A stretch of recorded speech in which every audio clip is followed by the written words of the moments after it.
In this video, we are going to learn how to draw the ER diagram for the football match. So, ER diagram for the topic football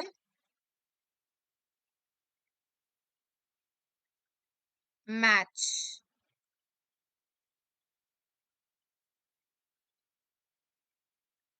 Okay. So, the first step is we need to find out the entities. So, what is an entity? Entity is an object which is physically existing or maybe conceptually existing. So, when you take a football match, what comes to your mind? For a football, you need a team.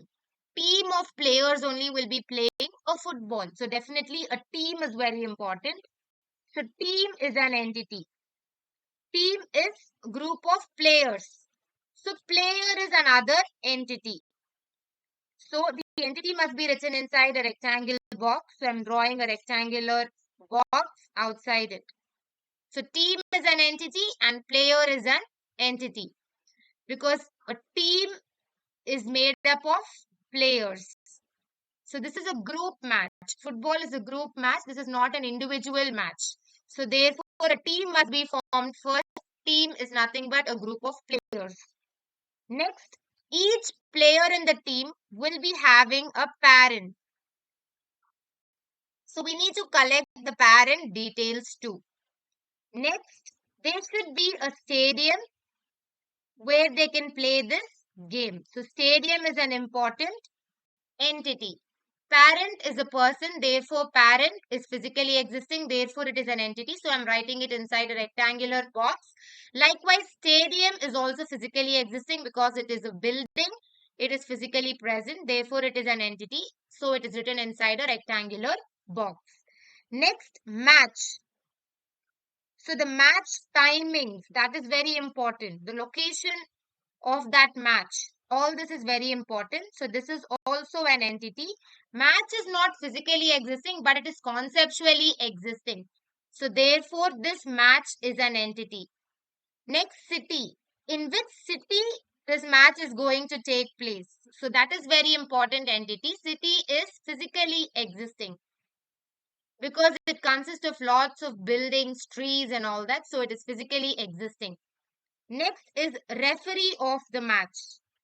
Definitely, referee is a person, therefore, it is physically present. The person is physically present, therefore, referee is an entity. Next, cup. Cup is a thing, therefore, it is physically present. So, it is an entity. I'm writing it inside a rectangular box. This is the first step. So, what are all the entities? Team, player, parent, stadium, match, city, referee, and cup. These are all the entities. This is the first step. Second step is we need to write the attribute name for every single entity separately. Now first, if you take this team entity, I have to write the attributes corresponding to this team entity separately. Next, if you take player entity, I need to write the attributes corresponding to the player entity separately. Like this, I have to write for all the 8 entities. That is the second step. Attribute is nothing but the characteristics of the entity. What are all the characteristics of entity team? What are the characteristics of entity stadium? All that I have to write inside oval shape. So attribute must be written inside oval shape. So another entity also can be included, coach. Every team should have a coach. So coach is also an important entity. So I'm writing that inside a rectangle box. Coach is person, right? So therefore the person is physically existing. So I'm writing it inside a rectangular box. Now let us look into the attributes of the coach entity. Name of the coach is an entity. So I'm writing it inside oval shape. Next, experience of the coach is an important entity. So I'm writing that inside a rectangular box.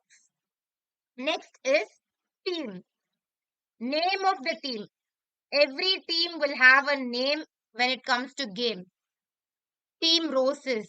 Like that, some names will be kept for each team. Or maybe if it is a country game, it will be named by the country name.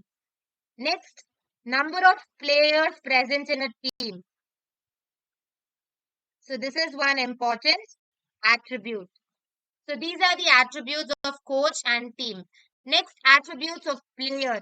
Name of the player is an important attribute. Next, blood group of the player. So for the player, blood group is very important because if some injury happens, for immediate need of the player, we need to know the blood group. Only then we'll be able to make sure that the player is cured. So blood group plays an important role for every player present in the game. Next, contact number of the player. Contact number, I'm writing it inside double ovals because it is multi-value attribute. A player can have more than one contact number. It is not necessary that the player should have only a single number. The player can have more than one number. That is why it is known as multi-value. More than one phone number. So multi-phone numbers are there. Next, email ID. Email ID is also multi-value attribute. So I'm writing inside double ovals. The player can have more than one email ID. So these are the attributes of the entity player. Next, if you take parent, name of the parent of each player, address of the parent. This is one important attribute. Next, your contact number. Again, here also the contact number will be written inside double ovals because the parent can also have more than one phone number. Next, attributes of city is name of the city and the map of it, the location map of it. Next, if you take match, whether it is a World Cup match, this is one attribute. Next, whether the match is going to take place in the morning time or evening time, or is it a practice match? So these are all the attributes of match entity. Next, stadium, if you take landmark, this is opposite to this theater, like that some landmark. This is opposite to this mall, or this is nearby to this mall.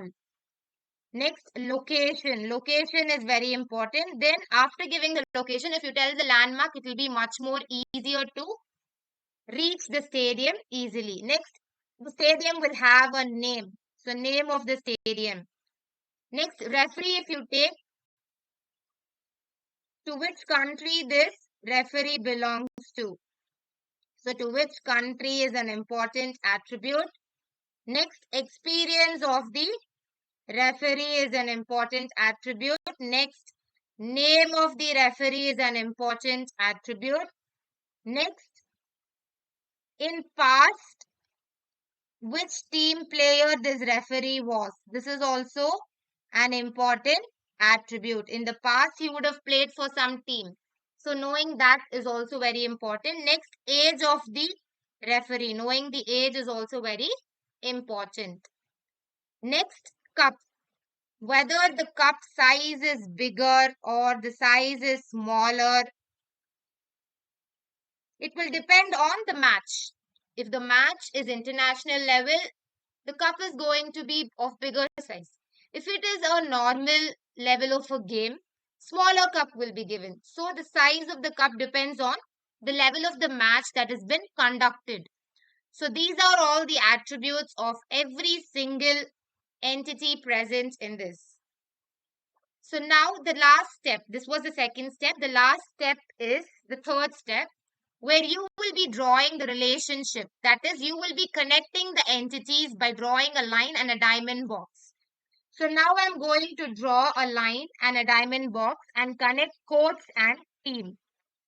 So inside this diamond box, I'm going to write has a. What do you mean by this? The team has a coach.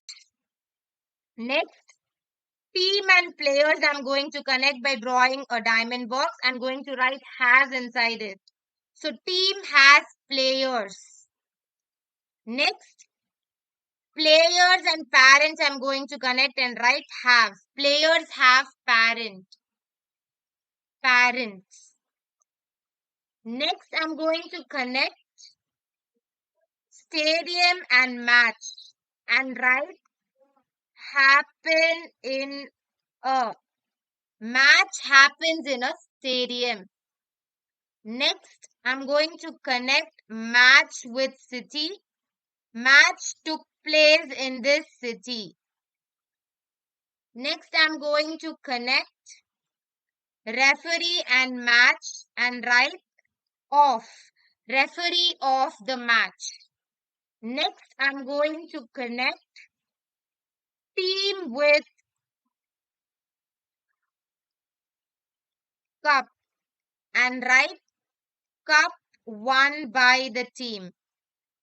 So these are all the connections which you can make between the different entities written. So team has a coach. This is the first connection. Next, team has players. Next, players have parents. Next, match happens in a stadium. Next, match took place in this city. Next, this person is a referee of the match. And the last one is the cup is won by the team. So this is the flow of the ER diagram. I hope you all have understood. Thank you. If you like this video, please like, subscribe and share it with your friends.